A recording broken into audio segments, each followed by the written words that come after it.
Labrīt! Iepriekšējos raidījumos mēs skaidrojām, kā mūsu saimniekošana ietekmē putnus mežos un pilsētās. Bet šoreiz lūkosimies uz traucējumu, kam nav sakara ar izdzīvošanu vai iztikšanu, drīzāk gan ar nezināšanu vai nevēlēšanos zināt un iedziļināties.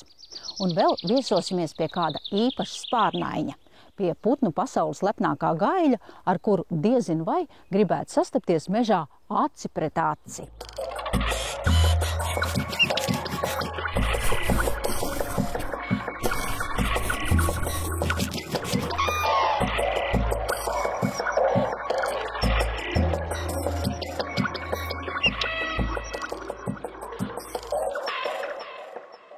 Pirms skaidrojam putnu un cilvēku savstarpējās attiecības, aicinu ieklausīties stāstā par kādu atlantu.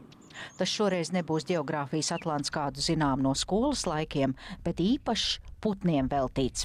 Tādu šobrīd veido putnu entuziasti un ornitologi. Atlanta kā metodes būtība un jēga ir tāda, ka mēs sadalām teritoriju, šajā gadījumā Latviju, vienādās teritoriālās vienībās, kas ir mūsu gadījumā 5x5 km². Un tad katrā no šīm kvadrātiem mēs cenšamies konstatēt tur ligzdojošos putnu sugas. Tādā veidā mēs varam ietvert informāciju pa visu Latviju un veidot katrai sugai izplatības kartes, kuros kvadrātos suga ir sastopama, kuros kvadrātos suga nav sastopama. Un salīdzinot vairāk šādus atlantus, mēs varam redzēt, kā mainās katra konkrētā suga Latvijā.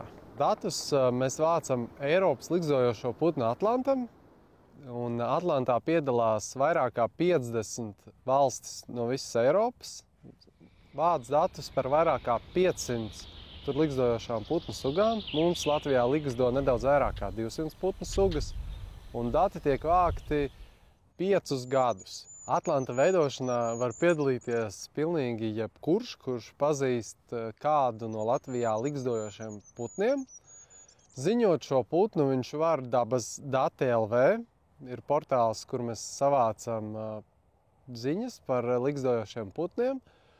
Un tādējādi, ja jums pagalmā, mājās, vasarnīcā, lauku mājās ligzdo jums labi zināms putns, piemēram, mājas strasts, būrītī, vai baltais stārķis uz skursteņa, jūs varat ziņot šo putnu portālā Dabas dati LV, un automātiski šis novērojums tiks pievienots ligzdojošo putnu atlantam. Interesanti ir aicināti piedalīties arī putnu atlantam veltītās sacensībās, kas šogad notiks Latvijas austrumu daļā, bet internetā Latvijas ornitoloģijas biedrības mājaslapā vai dabasdati.lv varat aplūkot, kādi putni mīt jūsu apkārtnē un pievienot savus novērojumus.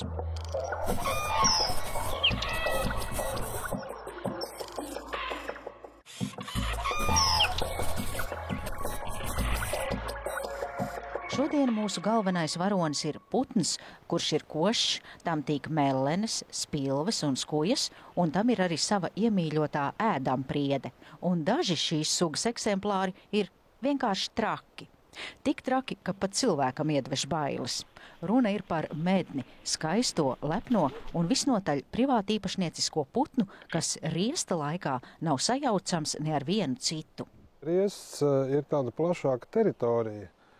Saprotu vārdu riests, tāda plašāka teritorija. Viņi ir gan lielāka riesta, gan mazāka, bet vidēji aptuveni ap 300 hektāriem, tā pieņem. Un tas nozīmē to, ka varam iztēloties, kā arī tas ir izpētīts, ka šī riesta teritorija tāda kā tortes forma, kura ir sagriezta tortes gabaliņos. Ja iztēlojamies, kā cilvēks griež parasti tortes viducī, viņš izgriež tādu aplīti, un tad uz malām griež šos gabaliņus.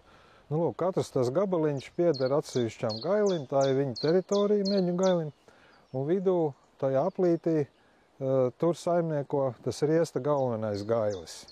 Dažkārt viņam arī pieder bieži vien pieder viens no tiem gabaliņiem, bet viņam arī pieder viducis. Un tā kā meņiem raksturīgs kolektīvais riests, Vairāki gaļi kopā? Jā, kolektīvais riest, tas nozīmē, ka viņiem nav savas mātītes, ka viņiem ir harēms. Un no vienas puses gailis cīnās par šo harēmu, un no otras puses šīs te medņu vistas izvēlās pēc viņa uzskatiem spēcīgāko vai pēc kaut kādiem citiem kritērijiem labāko gaili. Un šie gaļi, kuram katram pieder šis tortas gabaliņš, tie tad tajā pavasarī aktīvajā laikā ir koncentrējušies tajā šaurākajā tortas gabaliņa galā. Tuvāk centram, jā? Tuvāk centram, jā. Un tad sezonai ejot, viņi atvirzās nost, tālāk jau vasarā viņi aizklīst tālāk, un līdz pat 1 vai 1,5 kilometram lielā attālumā dzīvo pārējo gada daļu. Medņu mīlas mēnesis ir aprīlis. Pa dienu gaļa barojas ar skujām tālāk no riesta centra, bet tuvojoties saulrietam, salido uz centru, un to nevar nepamanīt. Lai arī šie putni ir uzmanīgi un redzīgi, to augums tos nodod. Medņi ir lieli kustoņi, 4 līdz 5 kilogramus smagi, un riesta laikā par sevi ziņo gan lecot, gan dziedot. Īpaši uzkrītoši gailis to dara tad, kad tūmā ir vistas. Tad gailis aizmirst par visu, kas ir apkārt, un savai izredzētajai knābjotajai dāmai velta savu savādo dziesmu. Ja vien par muzikālām var nosaukt žagām, krekšķiem un atraugām līdzīgas skaņas. Tās vistas ielido no rīta, kādreiz viena, kādreiz pat vairākas, kā es teicu, 2, 3. Viņas vispirms sēž uz kokos augšā, vainagos, uz zariem, kaut kur augšā. Un kārtīgi to riestu izpēta, vai tur nav kāds plēsējs tūmā, kāda tur cauna nelēkā vai lapsa vai kas, un vai kāds cilvēks varbūt. Un tad, ja visi mierīgi, kādreiz ilgstoši spēja sēdēt tajā vainagā, tad pienāk kaut kāds brīdis, tad viņas lido lejā pie šiem gaļiem. Un reizē šīs vistas ļoti labi veic arī tādu kā aizsardzības funkciju vai tādu sarga funkciju. Jo viņas no augšā no šī koku vainaga ļoti labi var redzēt šo te klajo riesta teritoriju, kur tie gaļi staigā tur pa leju. Kas riestā maz ko mana, viņi vienkārši tur dzied, redzot tās vistas intensīvi un cenšas katru to vistu pievilināt pie sevis. Runājot par medņa ēdienkarti, tiem gaumē mellenes, purvauga spilves un, protams, priedes. Tāpēc mednis visbiežāk ir sastopams sausos skujkoku mežos vai mitrākos purvainos mežos. Galvenais, lai tās būtu viegli pārskatāmas skrajas teritorijas, kur augtu mellenāji. Ņemot vērā, ka mednis lielu daļu savas dzīves pavada uz zemes, pārredzama apkārtne ir svarīga, lai pamanītu plēsējus un citas briesmas. Taču, ja runājam par draudiem, tad dažkārt arī pats mednis var šķist gana pabaiss. Riesta trakumā tas no cilvēkiem nebaidās un vajadzības gadījumā var tiem arī uzbrukt. Ir dažādas hipotēzes. Uzskat, ka viena daļa viņa tiešām ir kaut kas viņu uzvedībā ir greiss, kaut kāds defekts. Tad ir arī tāds uzskats, ka tie ir tādi medņi, kas ir izgājuši no tiem riestiem, kas ir nozāģēti kalcitē. Dažkārt ir tā, kad nezinot, kad ir meģu riestas kādā meža masīvā, ieplāno tur mežstrāde un šo riestu daļu, kaut kādu daļu nozāģē, piemēram, kalcitē. Un tur izrādās, ka tur ir bijis tas riestas centrs vai daļa kaut kāda riestas centra, un ka tas gailis ir traucēts, viņam ir pa klaju, un tad viņš iet projām no turienes. Tad viņš uziet uzreiz kādas uz meža stigas kaut kur, un tur iet cilvēki, un tad viņš zaudē to baiļu sajūtu. Taču tas tomēr īsti nav skaidrs, jo ir vietas, kur ir pilnīgi normāls mežs, un tas mednis tomēr nāk virsū, un viņam ir visdrīzāk tas varētu būt tomēr kāds defekts, vai tas ir defekts dziesmā, vai kaut kādā izturēšanās aspektā, un līdz ar to tas ir tāda pētāma lieta, manuprāt, tas nav pierādīts. Bet es atzīmēšu, ka arī vistas ir šādas. Ļoti drošas medņu vistas, kas nebaidās no cilvēka, kuru var paņemt rokā, un pārvest pilnīgi uz citu vietu. Un šīs medņu vistas dažkārt atnāk pilnīgi apdzīvotā vietā, ciema centrā, staigā pa ielu, un viņu var paņemt un aizvest uz mežu, lai viņu kāds tur kaķis nenoķer. Ja mēs runājam vispār par medņu populāciju Latvijā, kāda ir bijusi tā situācija agrāk un kādu viņi ir šobrīd? Tie riesti tika audzēti. Un bija tāds periods pat, ka tika pilnīgi oficiāli veidot medņu riestu vietās, īpaši aizsargājami iecirkņi, tika iezīmēti tie saucamie medņu meži, kur bija savs režīms, apsaimniekošanas režīms, kur nedrīkstēja cirst galveno cirti.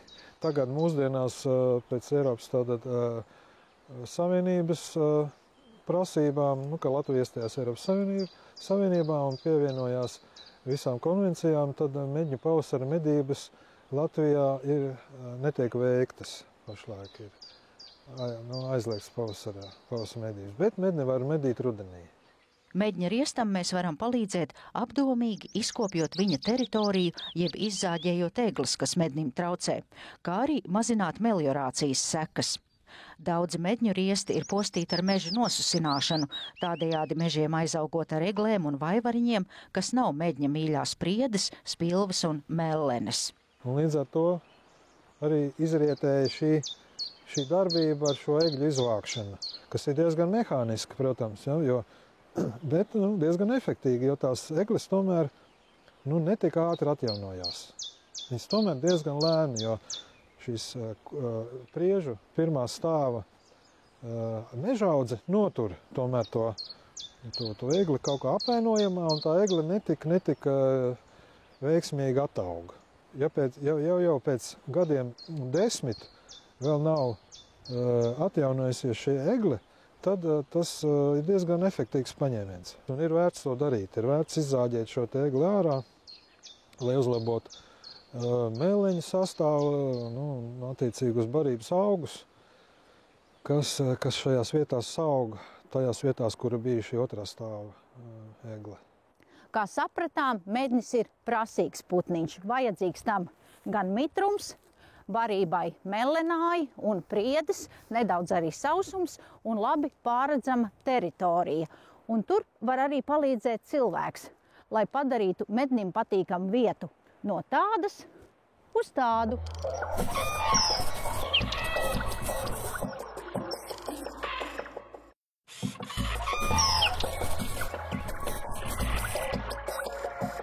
Pirmīt viesojāmies pie medņa, kurš nenoliedzami ir viens no košākajiem un cēlākajiem Latvijas putniem.